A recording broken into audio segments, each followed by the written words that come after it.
Hello students, welcome to Science Learning Gateway. I hope you all are doing good and studying at your homes. Okay, so today we'll start class 8 science chapter number 5 and the name of the chapter is study of cells. You all know that in the first part of this chapter, that is in the part 1, I have covered few of the topics. Rest of the topic will cover in this part 2. Those who are watching this video first time, please go in the playlist of class 8 and you can check this chapter number 5 study of cells part 1. In part 1, half of the chapter is covered in that tutorial and half of the chapter will cover today. So let's start with the chapter. Before starting guys, I have a small request from you all. If you are really liking my channel, my work and my tutorial, then please like, share and subscribe my channel Science Learning Gateway, and don't forget to click on the bell icon so that whenever I will be uploading a new video, you will get the notification for that. So let's start with our chapter. Quickly we will recap the portions which we have covered in the part 1 of this chapter. Okay, I have told you that day that basically in this chapter we'll study about the cell. And what was the definition of the cell? Cell is the structural and the functional unit of life. Many functions are performed by cell like respiration, nutrition, cell division, and it also gives structure to the organism. So cell is called structural and functional unit of life. And who discovered the cell? Robert Hooke discovered the cell. And next we have read about the cell theory, which was given by Sheldon and Swan. 2 points are there in cell theory and it was given in the year 1839. The first was the body of living organism is formed of one or more cell. Means in every organism, first the basic unit is cell, and from that cell only the body of the organism will be formed.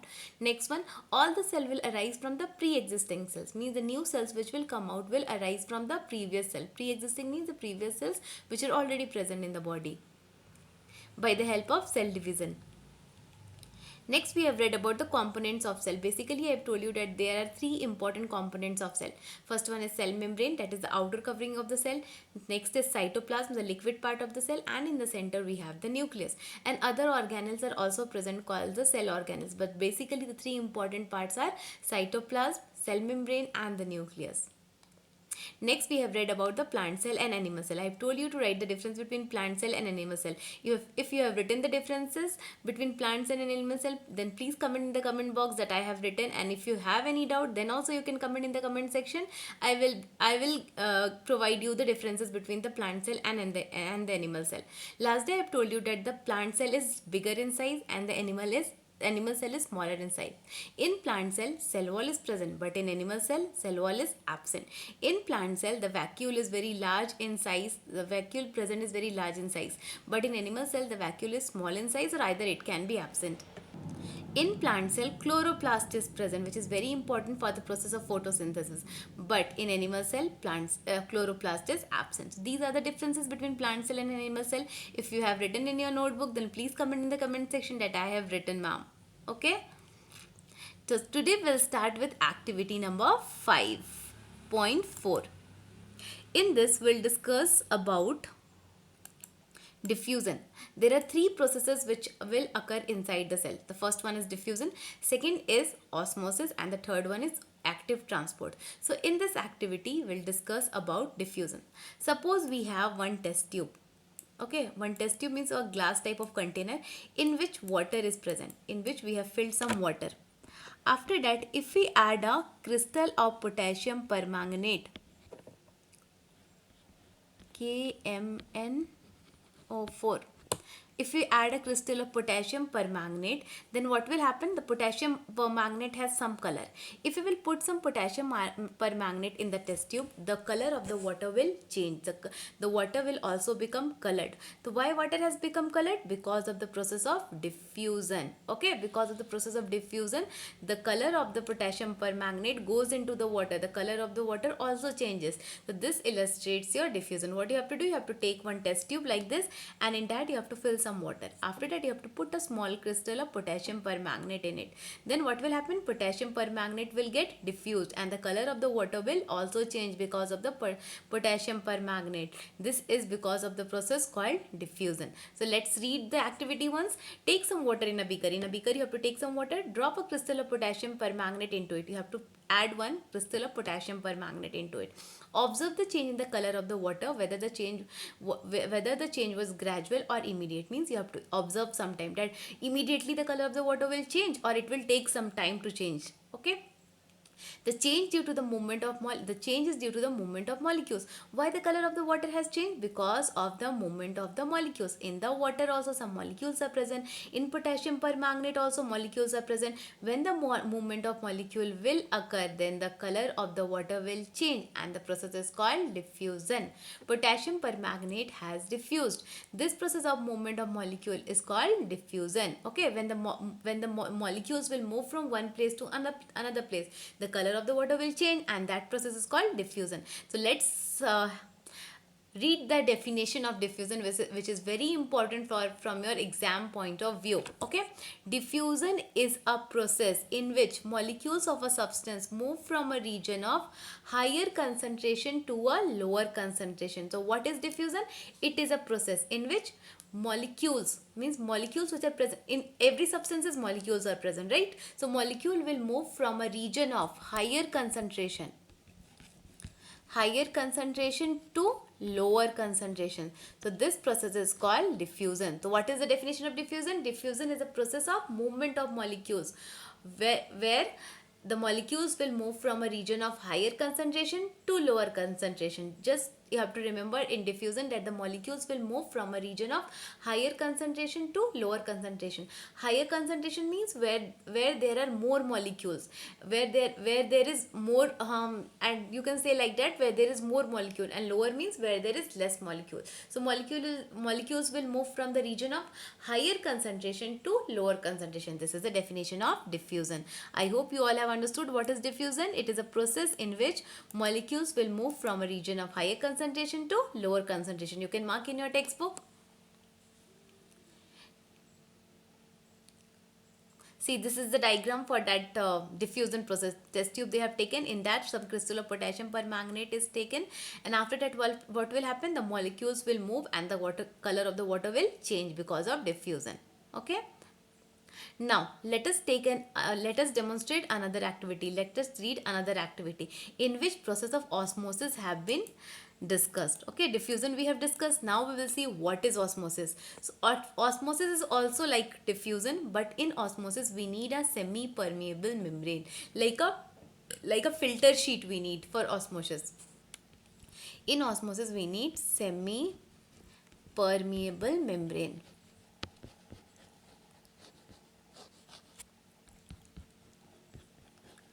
Otherwise, the definition of diffusion will be same. Definition of osmosis will be same like diffusion, but only difference is that in osmosis we need semi-permeable membrane. So this activity, osmosis, will discuss by taking a potato. Okay, potato, you all know every day you are eating potato, right? So by taking that potato and the test tube will demonstrate this activity. So what we have to do in this one, make a cup-shaped cavity in the peeled potato as shown in the figure. Like you have in this figure. Wait, let me show you. Like this. We'll take one potato. In that potato, we'll make we have to make one cavity like the shape of a cup.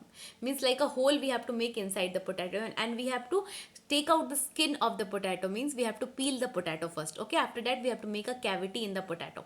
Pour sugar solution into the cavity. Means we have to add some sugar and water solution into it. In first you have to make one sugar solution by mixing water and sugar, and then you have to fill that sugar solution into the cavity which you have made in the potato.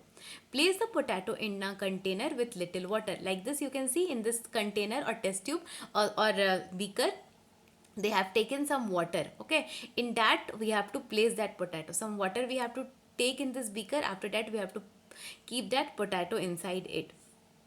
Mark the level of sugar solution. This level of sugar means where in the potato we have filled that sugar solution. We have to mark that by using a pin. You can mark or use or any nail, iron nail you can use for marking the position of the sugar solution in the potato. Level it for half an hour. Leave it for half an hour. For some time we'll leave this container like this. Note the rise in the level of sugar solution. But after some time, what will happen? The sugar solution inside the potato will rise. Why did it rise? Yes, we should know that why the so we should know that why the sugar solution has has rise from this point to that point. You can see the two pins in the next figure. First pin they have marked over here, but the second pin is marked over here. Means the sugar solution has rise from this level to this level. But why the sugar solution has rise from that place to that place? Okay, that will read next. It is due to the movement of water molecules from a region of higher concentration to the region of lower concentration. So what was the reason? It is due to the movement of what molecules? Movement of water molecules from the region of higher concentration to the region of lower concentration. Okay, why the sugar solution has risen in the potato? Because of the movement of water molecules from the region of higher concentration to the region of lower concentration. However, the movement of molecule is through the semi-permeable membrane of the potato shells. But in this one, in osmosis, what happens? The movement of the molecule will be through what? Will be through semi-permeable membrane. And in this case, the potato shell or the potato is acting as a semi-permeable membrane. The layer of the potato or the potato shell is acting as a semi-permeable membrane. Semi-permeable membrane, like a filter, it will act. Okay, it will not allow all the substances to go inside it. Only few of the substances can go inside it. That's why it is called semi-permeable membrane. That in the last video, I've told you that cell membrane is called a selectively semi-permeable membrane. Why cell membrane is called selectively semi-permeable membrane? Because it will allow only few of the substances to go in and come out of it. That's why cell membrane is called semi-permeable membrane. Like that was only in osmosis we need a semi-permeable membrane which will allow only few substances to go inside it. Okay, so this is called osmosis. So osmosis is a special kind of diffusion. You have to remember that it is also like diffusion, but it's a special kind of diffusion. It is the diffusion of water molecule through a semi-permeable membrane. Hence osmosis is a movement of water molecule from the region of higher concentration to a region of their lower concentration through a semi-permeable membrane. So what will be the definition of osmosis? Osmosis is a special type of diffusion. You can write, add that word, add that sentence, or otherwise you can write like this also. Osmosis is a special kind of diffusion in which movement of particles or movement of molecules will take place from a region of higher concentration to a region of lower concentration through a semi-permeable membrane. But you have to remember this word, semi-permeable membrane. Always the movement of molecules will take place through a semi-permeable membrane. So what will be the definition of osmosis? In osmosis, movement of molecules will take place from a region of higher concentration to lower concentration through a semi-permeable membrane. Or you can write, osmosis is a process in which movement of water molecules will take place from a region of higher concentration to a region of lower concentration through a semi-permeable membrane. So this is all about osmosis. This was the definition of osmosis. Okay, let's have a quick look on the figure. So this is the figure. Okay, this is the beaker or the container in which they have kept one potato. They have made one cavity in it and sugar solution is filled. Sugar solution is marked with the help of a pin. Okay.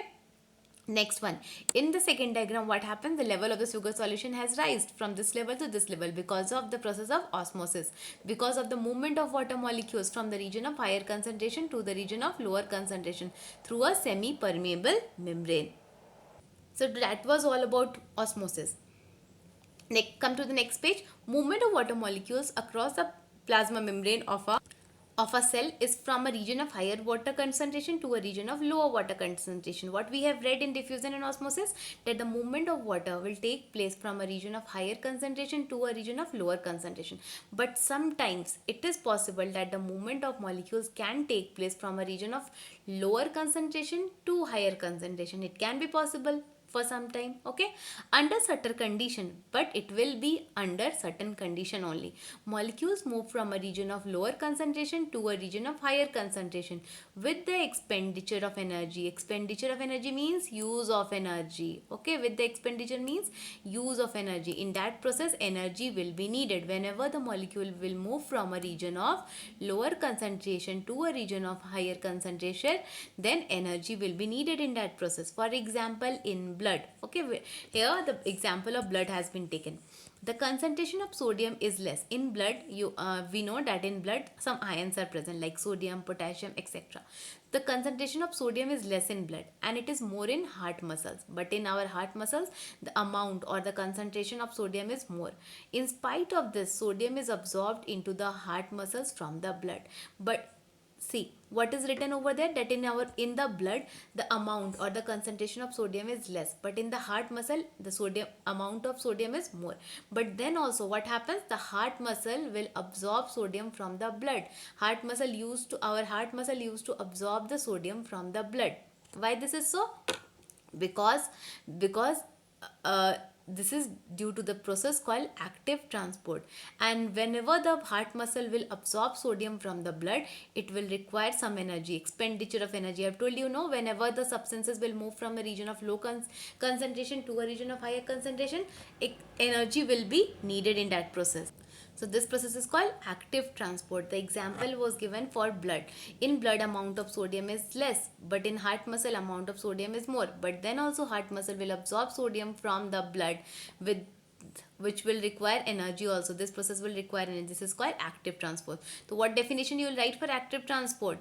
Active transport is a process in which molecules will move from a region of lower concentration to a region of higher concentration with the expenditure of energy. This is the definition of active transport. You can write, molecules will move from a region of lower concentration to a region of higher concentration with the expenditure of energy is called active transport. So this is your definition of active transport. Okay, in diffusion you have to remember that the molecules will move from a region of higher concentration to region of lower concentration. In osmosis, what we have read, osmosis is a process in which molecules will move from a region of higher concentration to lower concentration through a semi-permeable membrane. But in active transport, what happens, molecules will move from a region of lower concentration to a region of higher concentration with the expenditure of energy. Expenditure of energy means use of energy. Okay, so this was all about diffusion, osmosis and transport and active transport. These are the three processes which will occur inside the cell. Next, look at figure 5.7. Where is figure 5.7? 5.7 is our animal cell, I think so. Sorry, plant cell. This is the plant cell diagram. In this figure we have to look. Let's see what has been written in the next line. In plant cell, in addition to the cell membrane, there is a cell wall. Yes, we know that in plant cell wall is present, but in animal cell wall is absent. And cell wall is the outer covering in the plant cell. Cell wall is thick, rigid and surrounds the cell membrane. So what cell wall, what is the function of cell wall? Cell wall is very thick in nature. It is rigid. Rigid means it is strong and it will surround the cell membrane. As cell wall is the outer covering of the plant cell, so it will surround the cell membrane. Do you know cell wall is made up of which substance? It is made up of cellulose. Okay, it is made up of cellulose, which is a non-living substance. It is a carbon compound. Cellulose is a carbon compound and it is a non-living substance. Okay, so one marks question can come from this topic also, from this also. Name the substance from which cell wall is made. So you have to remember cell wall is made from cellulose. From the word cell, you can remember cellulose. Okay, cell wall provides shape, strength, protection and rigidity to the cell. So this is the function of cell wall. It will provide shape, strength, protection and protection. Say shape, it will give shape to the plant cell. It will give strength also. It will provide protection also and rigidity to the cell. So this is all about the function of cell wall. Unlike cell membrane, cell wall is a permeable membrane. We have read that cell membrane is a semi-permeable membrane, but cell wall is a permeable membrane. Okay, it is a permeable membrane. It will not allow any substances to go inside it. Next one, cytoplasm. Cytoplasm, I have told you that fluid substance which is present inside the cell is called cytoplasm. Cytoplasm is a jelly-like substance found between the cell membrane and the nucleus. Okay, so what is cytoplasm? It is a jelly-like substance which is found between the cell membrane and the nucleus. Nearly 80% of cytoplasm is water. Okay, nearly 80% of the cytoplasm is water and rest of the 20% are some non-living substances like oil droplets, calcium and those things are present in 20%. Okay, a number of smaller components are found in the cytoplasm. They include non-living substances, inculsions and living structures called organelles. Inside the substances, non-living things are also present and some living structures are also present. The non-living substances are called inculsions and the living structures which are found inside the cytoplasm is are known as organelles. I told you about that mitochondria, Golgi complex, ribosomes, those are living structures and those are called cell organelles. Non-living substance include several chemicals such as starch, grains, oil droplets, calcium carbonate, resins and gums. So these are the non-living substances which are present in the cytoplasm. Starch grains, oil droplets, calcium carbonate, resins and gums. Some of them are used as reserve food and some are waste product and others are secretions. Okay, so these are the non-living things which are present inside the cytoplasm. Some of them are used as reserve food, means for some food is stored in them. Next one is some are waste product which is not required by the body, and some are the secretions of the other of the cell organelles. This was all about cytoplasm. Now we'll talk about organelles. Okay, organelles are the living structures which are present in the cytoplasm. Organelles are specialized structures found in the cytoplasm of cell. They carry out specific function, and these organelles will perform various types of function inside the body. Cell organelles, they are grouped into two categories. There are two types of cell organelles: membranous organelles and non-membranous organelles. You have to remember there are two types of organelles: membranous organelles and non-membranous organelles. Let's see what are membranous organelles. Organelles covered by membranes. Very easy, from the word membranous you can remember the word membrane. So the organelles which are covered by membranes are called membranous organelles. Okay, you have to remember the organelles which are covered by membranes are called membranous organelles. Example: endoplasmic reticulum, mitochondria, Golgi complex, lysosome and plastids. Okay, these are the examples of membranous organelles: endoplasmic reticulum, mitochondria, Golgi complex, lysosome and plastids. Okay, next one is our non-membranous organelles. Organelles which are not covered by membranes. Just opposite, non means not covered by membranes, are called non-membranous organelles. Example: ribosomes and centrioles. Okay, so only two cell organelles are non-membranous in nature. What are the two organelles which are non-membranous? Ribosomes and centrioles. You can easily remember over there. In membranous category we have five cell organelles like endoplasmic reticulum, mitochondria, Golgi complex, lysosomes and plastids, and the two which are non-membranous are ribosomes and centrioles. So this is all about your membranous and non-membranous organelles. Now we'll move towards our next topic, that is membranous. Or we'll read these organelles in detail. What is the function, what is their structure and all that. First of all, we'll start with our membranous organelles. Membranous organelles are those organelles which are covered by membranes. This we have read. First we'll read about endoplasmic reticulum, ER. In short, it is also known as ER. So there are two types of endoplasmic reticulum: smooth endoplasmic reticulum and rough endoplasmic reticulum. Okay, so there are two types of endoplasmic reticulum: smooth and rough. In smooth, so from the word smooth you all know that its texture will be plain, and rough means small granules or small type of particles are present, like small stones or pebbles like structures are present. So it is called rough endoplasmic reticulum. Observe figure 5.10. This figure you have to see. Endoplasmic reticulum is a network of branching tubules. You can see the structure of endoplasmic reticulum. It is like some branches can be seen in this one. These branches you can see like a branching tubule. The structure of endoplasmic reticulum is, it extends from the cell membrane to the nuclear membrane. Okay, it will means its distance will be from the cell membrane to the nuclear membrane. It can be present. Okay, it also lies scattered in the cytoplasm. Sometimes it is also present in the cytoplasm in the scattered form, means it will lie over there. Endoplasmic reticulum forms a supporting framework of the cell. What is the function of endoplasmic reticulum? It forms a supporting framework. It supports the cell. Next, it transports substances from one part of the cell to the other and from one cell to another one. Next function is, it transports substances from one part of the cell to the other and from one cell to another cell. Okay, it will transport the substances from one part of the cell to the other part, and it will also transport the substances from one cell to the another cell. This is the most important function of endoplasmic reticulum. So you have to remember endoplasmic reticulum are of two types: smooth and rough. They are present in the cytoplasm, and the main function of endoplasmic reticulum is it will transport substances from one part of the cell to the other and from one cell to the another cell. So this was all about your endoplasmic reticulum.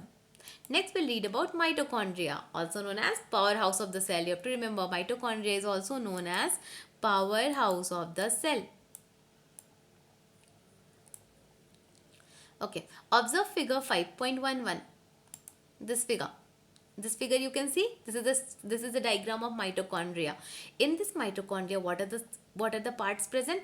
Matrix is there, cristae is there, inner membrane and outer membrane. The outer covering is called the outer membrane, the inner covering is called the inner membrane. In between, cristae and matrix are present. Next, mitochondria occurs in various shapes. So there are different shapes of mitochondria. What are the different shapes of mitochondria? Cylindrical, spherical, oval and rod shaped. So these are the different shapes of mitochondria. It can be present in the form of cylinder, it can be present in the form of a sphere, it can be present in the form of oval shape, it can be in the form of a rod shape. Each mitochondria is bound by a double membrane. Two membranes are present, means two layers are present. Outer membrane is smooth but inner membrane is folded. Okay, you can see in the diagram, outer membrane is very smooth, no structures are present in the outer membrane, but in the inner membrane folds are present, it is folded, and the folds are called cristae. Okay, the folds which are present in the inner membrane are called cristae. Inner membrane encloses a fluid known as matrix. The fluid, the water like substance, is a liquid substance which is present inside the inner membrane is called matrix. Okay, so the folds which are present in the inner membrane are cristae and the fluid substance present is called matrix. Mitochondria are the site of respiration in the cell. You have to remember this one. Mitochondria are the site of respiration in a cell, means respiration will take place in the mitochondria. They are the site of respiration in a cell. This is the function of mitochondria. They use oxygen to break down glucose into carbon dioxide and water. Okay, so what mitochondria will do? They will take oxygen to break, means glucose is broken down into carbon dioxide and water in the process of respiration. So mitochondria will take oxygen, we use the oxygen to break down glucose into carbon dioxide and water. This processes release energy which is stored in a molecule called adenosine triphosphate. When breakdown of glucose will take place, then what will happen? Energy will be released in that process, and that energy will be stored in a molecule called ATP, and the full form of ATP is adenosine triphosphate. Okay, this you have to remember. The full form of ATP is adenosine triphosphate. Sometimes questions are asked from like this also. Name the molecule in which energy is stored in mitochondria. You have to write the name adenosine triphosphate, ATP. Okay.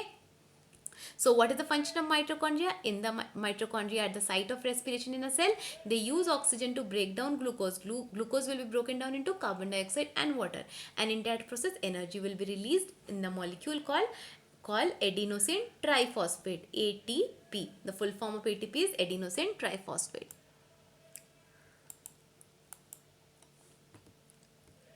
Hence mitochondria are called powerhouse of the cell. This is very important. Okay. Mitochondria is called powerhouse of the cell. You have to remember this. Mitochondria is called powerhouse of the cell. Sometimes questions are asked, name the organelle which is known as powerhouse of the cell. So you have to write over there mitochondria. So you have to remember other name of mitochondria is powerhouse of the cell. Why mitochondria is called powerhouse of the cell? Because mitochondria carry out the process of respiration. In that process energy is released in the molecule called ATP. So mitochondria is called powerhouse of the cell. Mitochondria provides energy. That's why it is called powerhouse of the cell. Power means what? Energy. So mitochondria will give energy. So this is known as powerhouse of the cell. Mitochondria, powerhouse of the cell. You have to remember like that. Normally a cell has 30 to 40 mitochondria, but the number of mitochondria in a cell varies and depends on the function of the cell. Okay, generally a normal cell contains 30 to 40 mitochondria, but it can vary depending on cell to cell. Fight muscles in insect contain thousands of mitochondria. Why? Because they need large amount of energy to fight with other insects and all. That's why they contain thousands of mitochondria. Next is Golgi complex. Okay, this is a diagram of Golgi complex. Golgi complex consists of flat disk with expand ends, vesicles. You can see the ends of the mitochondria.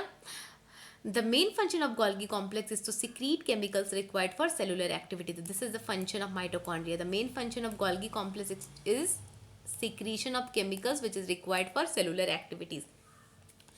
Golgi complex will secrete some chemical which is needed for cellular activity. So this is the function of Golgi complex. Okay. Next, lysosomes. Lysosome, these are also known as suicide bags. Other name of lysosome is suicide bags. Like mitochondria, we have mitochondria is known as powerhouse of the cell. Like that only, lysosomes are known as suicide bags of the cells. Suicide bags of the cells. Okay, lysosomes are usually found in animal cell. They are not present in plant cell. Okay, this is also one of the difference. Lysosomes are present in animal cell, but they are not present in plant cell. You can write this difference also. They are spherical sac-like organelles. Their shape is like a sac. Okay, they contain a variety of hydrolytic enzymes. In that, various types of enzymes are present. These enzymes help in the digestion of organic substances present in the cell. What is the function of enzyme over there? They will help in the digestion of organic substances. Generally, enzymes help in the process of digestion. So over here also, enzymes will help in the process of digestion. They may also destroy their own cell when it becomes old, weak, damaged or disease. Okay, next one, they may also destroy their own cell. Means enzymes can also destroy their own cell also when it has become old or weak, when it's not used again, means when it is of no use, it became useless. That time they can also destroy their own cells. Lysosomes can destroy their own cells also when it is old, when it has become old, weak, damaged or disease. Hence they are often called suicide bags of our cells. Okay, so why lysosomes are called suicide bags of a cell? Because they can destroy their own cell when it becomes old, weak, damaged or disease. That's why they are called suicide bag of a cell. So this is what all about lysosomes. Lysosomes use 40 different types of enzymes which are manufactured in the endoplasmic reticulum and modified in the Golgi complex. So in lysosome, different types of enzymes are there which help in the process of digestion. Next one is plastid. So now we'll start with plastids. Plastids are found only in plant cell. I have told you that time when we have discussed the structure of plant cell and animal cell, that plastids are present only in plant cell, but in animal cells it is absent. So this is one of the difference. Some plastids are without coloring pigment and are called leucoplast. If the plastids do not have any coloring pigment, any colored pigment is not present in a plastid, then those plastids are called leucoplast. They occur in regions of plant which are not exposed to sunlight, such as tender roots. These leucoplasts will be present in the parts of a plant where sunlight will not come, generally in the tender roots. They are mainly involved in the storage of food reserve. So what is the function of leucoplast? They will store the reserve food in them. Okay, they are used in the storage of food. Second type of plastids are with the coloring pigment other than green. They are called chromoplasts. Chromo means color. Okay, chromo means colored. So plastids which are colored in nature are called chromoplasts, but they are not green in color. Other colors, like the color of a flowers or fruits, like we have some flowers which are of red color, yellow color, orange color. Fruits are also of yellow color, red color. Like that, those chromoplasts will be present in the fruits and flowers. Chromoplasts contain pigments that are yellow, red or orange in color. Okay, the pigments which are present in chloroplast can be red, yellow or orange in color. This type contain this. Okay, let's discuss the second type now. Chromoplast are the colored the plastids which will carry the colored pigment are called the chromoplast. And which color of pigment will be present in chloroplast? Yellow, red, orange, and generally they will be present in the fruits and the flowers. The third type will contain green colored pigment and are known as chloroplast. Okay, they will help in the process of photosynthesis. The plastid which will contain green colored pigment are called chloroplast. In chloroplast, green colored pigment, namely chlorophyll is present. Okay, so what is the name of the pigment which is present in chloroplast? Chlorophyll. Chlorophyll is a green color pigment which help in the photosynthesis, and it will capture the sun energy or the sunlight. You have read in your junior classes about chlorophyll. Chlorophyll, what is the function? It will of chlorophyll, it will capture the sunlight, capture the solar energy to make food by the process of photosynthesis. They are found in green parts of the plant such as leaves, and this chlorophyll and the chloroplast will be present in the leaf, in the green part of a plant.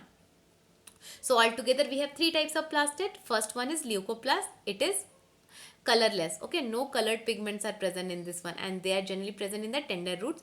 Second type is chromoplast. They are the colored plastic, and which type of color they will contain? Red, yellow, orange, and they are generally present in fruits and the flowers. And the third one is chloroplast. They are green colored pigment containing chloroplast generally, and they are green in color, and they are present in leaves. Chlorophyll is present. Chlorophyll is a green color pigment present in the chloroplast. So this is all about your plastids. So this is a diagram of a chloroplast. Okay, you can practice this diagram. This diagram can come in your question. These are the parts: stroma, granum, outer membrane, inner membrane. Okay, one by one we will discuss about the chloroplast over there. Each chloroplast is covered by a double membrane. Two coverings are present in chloroplast. One is called inner membrane, another one is called outer membrane. The inner membrane encloses matrix, stroma and grana. You can see in the diagram, stroma and the grana. Grana has chlorophyll. Grana contains chlorophyll. This one, grana.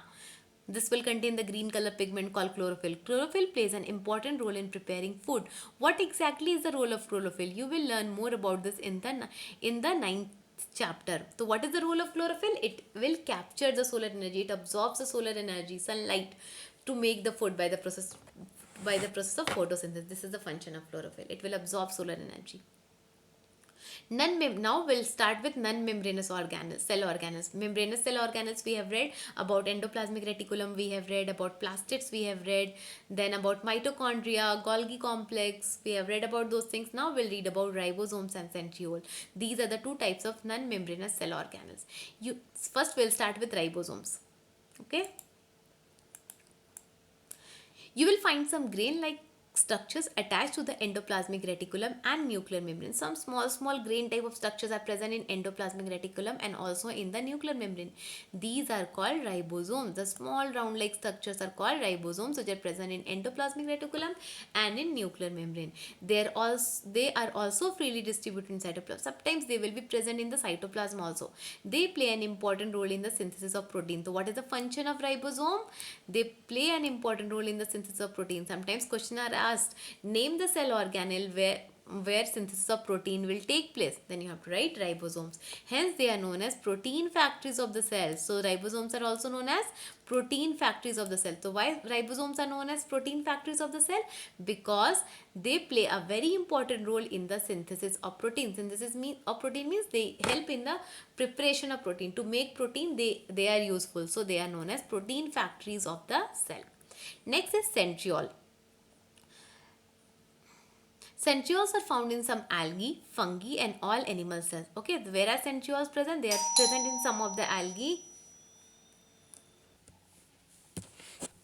So in centriole, what we have to read, that these are present in algae, fungi and animal cells.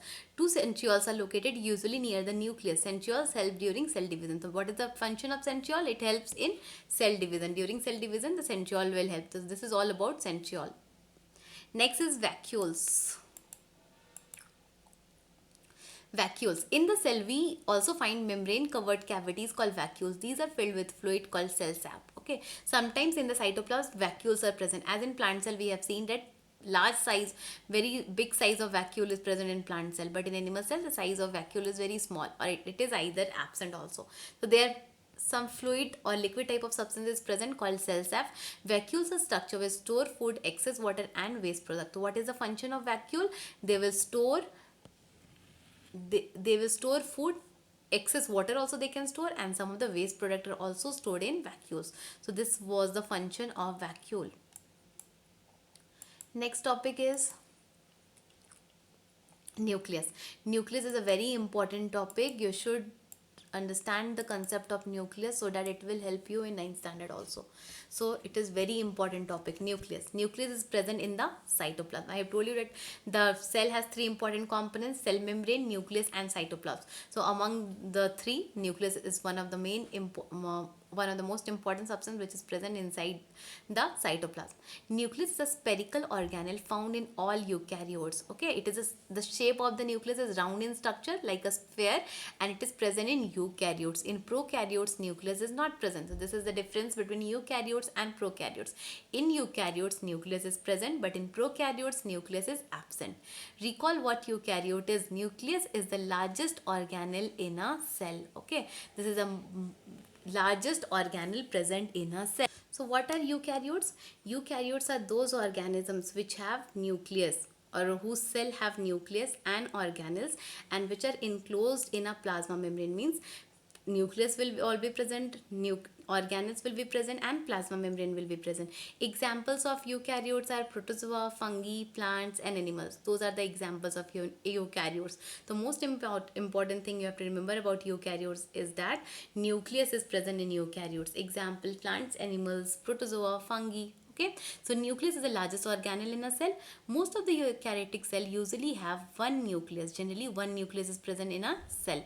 Some, like slime molds, have many nuclei. Some mammalian cells like red blood cells do not have nucleus at maturity. Red blood cells, these are present in these are one of the components of the blood, in which what will happen when the red blood cell will mature, that time nucleus will be absent in that time.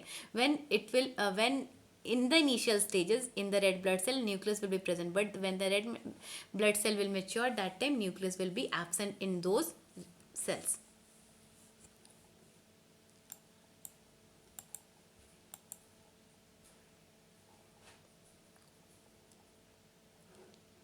Next, nucleus is covered by a double membrane called nuclear membrane.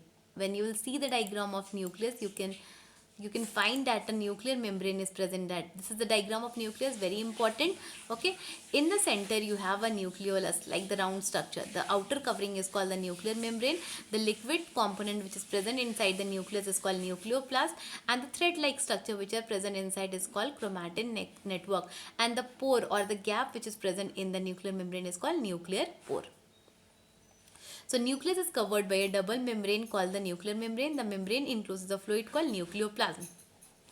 The fluid or the liquid substance which is present inside the nuclear membrane is called nucleoplasm. Nucleoplasm has a network of thread-like structure called chromatin. Chromatin are the thread-like structure which are present inside that.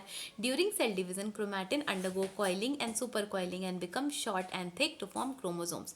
Okay, what happened during cell division? The chromatin network, the thread-like structure, they will become short, and they will be changed into chromosomes. Means from the chromatin, from these thread-like structure, chromosomes are formed, which are called the genetic material.